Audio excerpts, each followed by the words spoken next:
It's almost 2024. You've looked at your grades by now, and it's not looking too good. You need to step up your game. This video will show you how to work smarter, not harder. You'll still have to work hard, but you know what I mean. Coming from an A+ student that has been an A+ student for like 5 years, these are the habits that I implemented, and I took inspiration from this book, Atomic Habits by James Clear.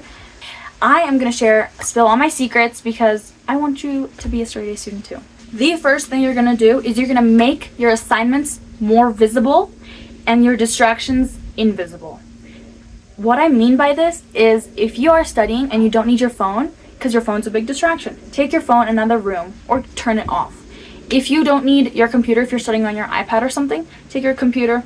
Do not study in a room with a lot of distractions, with a lot of background noise, unless it's intentional.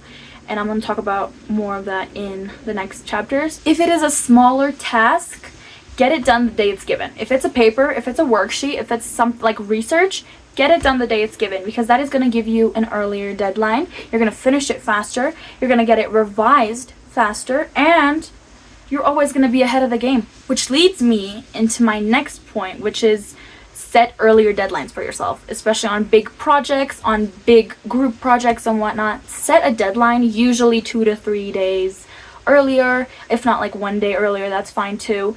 But always setting your deadlines ahead makes you ahead of the game. Again, this is all about getting the work done faster so that you have more time to spend on other things. My next point is smaller tasks. Again, finish them first. If you have a lot of things to do on one day because you like missed a day of studying, and if you have a lot of these things piled up, finish your smaller task first and then move on to your bigger task that has a deadline, hopefully a deadline farther from the smaller task, because usually the smaller tasks have like a 1 day to 2 day deadline, and the bigger projects are like a week-ish.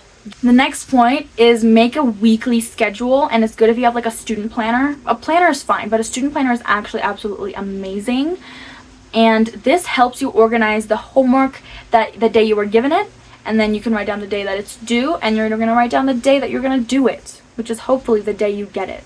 If not, then the day after. But don't ever like push off homework, because then you're gonna have to do it all in one sitting, and it's gonna be so daunting, so overwhelming, and you're just not gonna do it. It's bad. Just always stay ahead of the game. This winter break is the time to actually like reset everything and get ahead of the game. So semester 2 you can finish with exceeds. The next one, which is super helpful, helps me a lot, is do the Pomodoro timer, which makes you work for 20 to 25 minutes and gives you a 5 to 10 minute break. So it's either you work 20 minutes, 5-minute break, or you work 25 minutes and a 10-minute break. And this is usually very helpful for people who have a short attention span, or someone who thinks like doing everything is at the same time and not getting a break is daunting, because it is. And usually we do need a little bit of a reward in between study sessions so that we can have our motivation keep going.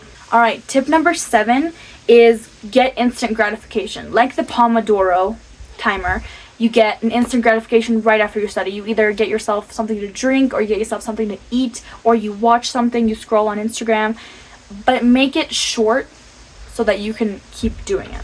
Instant gratification is the best way to keep a habit satisfying and makes you want to do it more.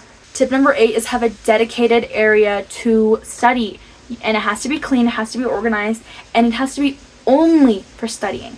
I suggest you do not do it on your bed. You don't do it in your living room. If you have an office, do it in your office. If there's a library, do it in the library. If there's a cafe, do it in a cafe. You have to have a set place to do your studying and homework and whatnot, so that you do not get distracted. When we put on our pajamas, we're already like, oh, it's time to go to bed. Same thing as that. Tip number 9 is for sure revise. Our school specifically has a policy that's like you can revise on literally anything except for 1 or 2 maybe things, but there is literally everything else is revisable, and I'm sure it's like that in a lot of schools. You get revision opportunities. It's like for sure you can revise, and then some schools they don't tell you, but usually you can revise. So it's really good when you finish or submit a homework assignment early and then you revise it, because then that will help you better your grade, and it will keep you ahead of the game, so you know what you're doing. Number 10 and the rest of them are all mindset focused. The mindset is, I don't have to, I get to do it. I get to do this, and I get to go to my dream place, dream college, dream university, get my dream job. I get to do that.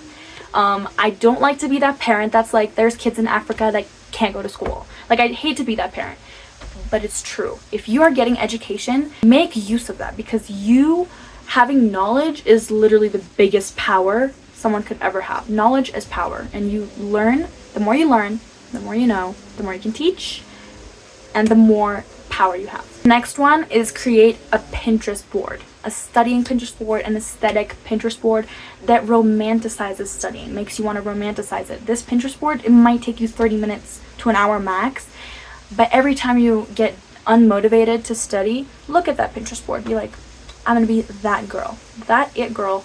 If you make anything that girl, you will be that girl, and you are that girl, so you're gonna want to keep being that girl. How many times can I say that girl in this video? I don't know.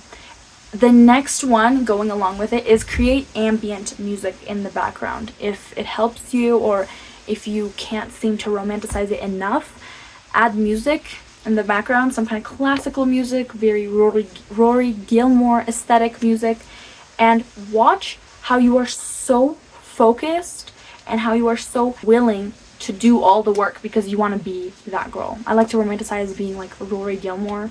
Dress up like her. Dressing up like her when you're studying too. Like, dress up like that girl before you study, if you can. The next one is create a timeline or time-lapse video of yourself studying, of yourself with your laptop and all that stuff and finishing it. And when you go back and look at that time-lapse, it's going to be so satisfying. You're going to be like, wow, I'm that girl. And the last one, which is a bonus one, is take extracurriculars, because it will take your grade up like this much. Take AP classes if you can. And obviously, if you have the ability to, if you can, if you have the opportunity, and if you have the mental capacity to do it, it's really important that you don't overdrive yourself, overwork yourself, and burn yourself out. If you don't want to do extracurriculars, if you don't want to do AP classes because you know you have everything else on your plate, you don't have to do extracurriculars and you don't have to do AP classes. But if you know you're going to benefit from it, let me give you an example. Very recently, I checked my grades, right? And I have 5 classes, and the GPA was a pretty medium exceeds. And then I remembered, oh, they didn't put my AP history class on there yet. My AP history class, it was so easy. You learn so much, and you get grades for attending. You get grades for attending college classes if you're not in college.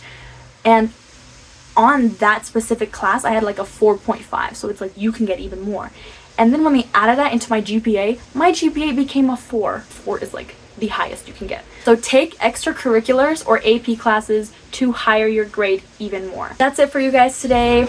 Hope you liked this video, and subscribe if you want to. And I do have an Instagram, so I'm gonna tag that over here, and follow me there if you want to. Bye!